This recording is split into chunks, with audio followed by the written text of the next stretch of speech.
কানপুরের উইকেট আসলে চেন্নাইয়ের চেয়ে কতটুকু আলাদা হতে পারছে সেটার উপরে কিন্তু নির্ভর করছে যে দুই দলে পরিবর্তন কতটা আসতে পারে। চেন্নাইয়ের উইকেটের কথা যদি বলি, চেন্নাইয়ের দু ধরনের উইকেট ছিল, লাল মাটির উইকেট ছিল, কালো মাটির উইকেট ছিল। চেন্নাই সাধারণত কালো মাটির উইকেটেই আসলে খেলা হয়ে থাকে, তবে মুম্বাই থেকে 2 বছর আগে লাল মাটি নিয়ে গিয়ে 9টা উইকেটের মধ্যে 3টা উইকেটকে তারা আবার কিছুটা পেস বান্ধব করেছে, যেখানে পেসাররা সুইং পেয়েছেন। পুরো ম্যাচ জুড়ে দেখা গেছে যে পেসারদের সুইংয়ের পাশাপাশি রিভার্স সুইং হয়েছে এবং যথেষ্ট বাউন্স তারা আদায় করতে সক্ষম হয়েছেন। সে কারণে কিন্তু দুজন স্পিনার খেলিয়ে 3জন পেসার দুই দলেই আসলে রাখা হয়েছিল। তবে কানপুরে ওই জায়গাটায় বদল আসতে যাচ্ছে। কানপুরে যতগুলো উইকেট আছে সবগুলোই কালো মাটির, এবং কালো মাটির উইকেটের বৈশিষ্ট্য হচ্ছে এখানে সুইংটা অনেকখানি কম থাকবে এবং একই সাথে বাউন্সের পরিমাণ কম থাকবে। তো সুইং এবং বাউন্সের পরিমাণ যখন কমে যাবে তখন আপনি হয়তো ভাবতে পারেন যে স্পিন ডমিনেটেড উইকেট হচ্ছে।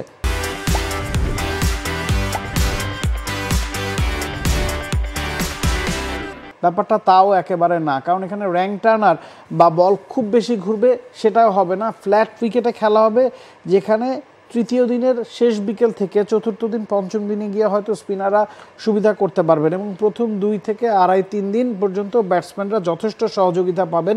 সে কারণেই বলা হচ্ছে যে কিছুটা পরিবর্তন আসতে পারে দুটা দলেই, অন্তত 3জন স্পিনার দুটা দলই খেলাতে চাইবে। ভারত শেষ 2টা টেস্ট খেলেছিল এই জায়গাতে, সেই জায়গায়ও কিন্তু 3জন স্পিনার খেলিয়েছিল। বাংলাদেশকে আসলে 3জন স্পিনারের পথে হাঁটবে কিনা? বাংলাদেশে দেখুন এই মুহূর্তে সাকিব এবং মিরাজ স্পিন ডিপার্টমেন্টটা সামাল দিচ্ছেন। সাকিবের স্পিন বোলিং কনসার্নটা ভুগিয়েছে আগের টেস্টে, তিনি আসলে 6+ ইকোনমি রেটে 2 ইনিংসে বল করেছেন।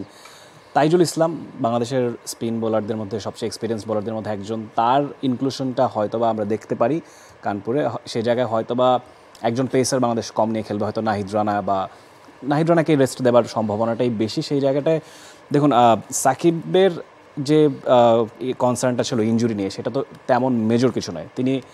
তার দলে ইনক্লুশনটা থাকবে কারণ তিনি ব্যাট হাতে কন্ট্রিবিউট করতে পেরেছেন চেন্নাই, হয়তো বা 50 বা সেঞ্চুরি করতে পারেননি, কিন্তু দরকারি রানটা তার ব্যাট থেকে মন্দের ভালো বলা চলে। এক্স্যাক্টলি, তিনি ব্যাট হাতে 2024 পুরোটাই সাফার করছেন। সেই জায়গায় একটা রানের আভাস যেহেতু পাওয়া গেছে, আমার মনে হয় না সাকিবকে ড্রপ করার চান্স আছে। সে জায়গায় 3জন স্পিনার নিয়ে বাংলাদেশ খেলবে। আমরা একটু স্ট্যাট দেখতে চাই। গেল 2টা টেস্টে কানপুরে ভারত নিউজিল্যান্ডের এগেনস্টে খেলেছে। 2021 সালে একটা ম্যাচ খেলেছে, 2016 সালে একটা ম্যাচ খেলেছে। শেষ টেস্টটা যেটা 2021 সালে হয়েছে, ম্যাচটা ড্র হয়েছিল। ভারত প্রথমে ব্যাটিং করে 345 রান করে 111 ওভারে, মানে তাদের রান রেট ছিল 3-র কাছাকাছি, এবং 81 ওভার ব্যাটিং করে সেকেন্ড ইনিংসে 234 রান তুলে 7 উইকেটে তারা ইনিংসটা ডিক্লেয়ার করে।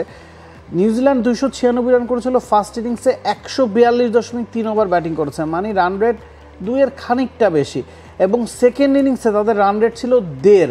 তারা 1 উইকেট যদি আর বেশি খোয়াতো ম্যাচটা হারতো। 165 রান তারা 9 উইকেটে তুলেছে, 98 ওভার ব্যাটিং করেছে। তো এখানেই কিন্তু আসলে বোঝা যাচ্ছে যে খুব বেশি রান রেটে এই উইকেটে রান তোলাটা ডিফিকাল্ট। এর আগের টেস্টে যদি আমরা ফিরি 2016 সালে, সেই ম্যাচটাও ভারত নিউজিল্যান্ডের বিপক্ষে খেলেছে, 197 রান ওই ম্যাচটা তারা জিতেছে। প্রথম ইনিংসে ভারত 318 রান করেছিল, সেকেন্ড ইনিংসে 337 রান 5 উইকেটে তুলে ইনিংস ডিক্লেয়ার করে।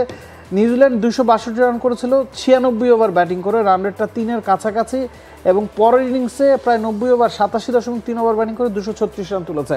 তার মানে হচ্ছে 2টা টেস্টেই ভারত দেখা যাচ্ছে তাদের রান রেট মেনটেন করেছে 3, এবং নিউজিল্যান্ড যেই ম্যাচটা ড্র করেছে সেখানে সেকেন্ড ইনিংসে 9 উইকেট যাওয়ার পরও প্রায় 1.5 রান রেটে ব্যাটিং করে কিন্তু ম্যাচটা সেভ করেছিল। এটাই আসলে বলছে যে ভিজিটিং দলের জন্য কাজটা কঠিন হতে যাচ্ছে। ভারতের জন্য যেহেতু রান তোলাটা খুব সহজ না, ভারতও সবগুলো ইনিংসে কোনোটাতেই 400 তুলতে পারেনি, রানের সংখ্যা কমে আসছে। নিঃসন্দেহে দেখুন কানপুরে অন্তত নিউজিল্যান্ডের চেয়ে আমাদের স্পিন বোলিং অ্যাটাক কিছুটা হলেও বেটার। হয়তো বা সেই ম্যাচে এজেস প্যাটেল ছিলেন, রচিন রবীন্দ্রও ছিলেন, কিন্তু এক্সপিরিয়েন্স ওয়াইজ বলুন বা আমাদের সিমিলার কন্ডিশন বিবেচনায় বাংলাদেশের স্পিন অ্যাটাক ডেফিনেটলি নিউজিল্যান্ডের চেয়ে কিছুটা এগিয়ে থাকবে। লড়াইটা হয়তো আরেকটু বেশি হতে পারে সেই ক্ষেত্রে। For more updates, subscribe to our YouTube channel and click on the bell icon. Follow us on Facebook and Instagram. Download T-Sports app to enjoy exciting games and highlights. Visit tsports.com.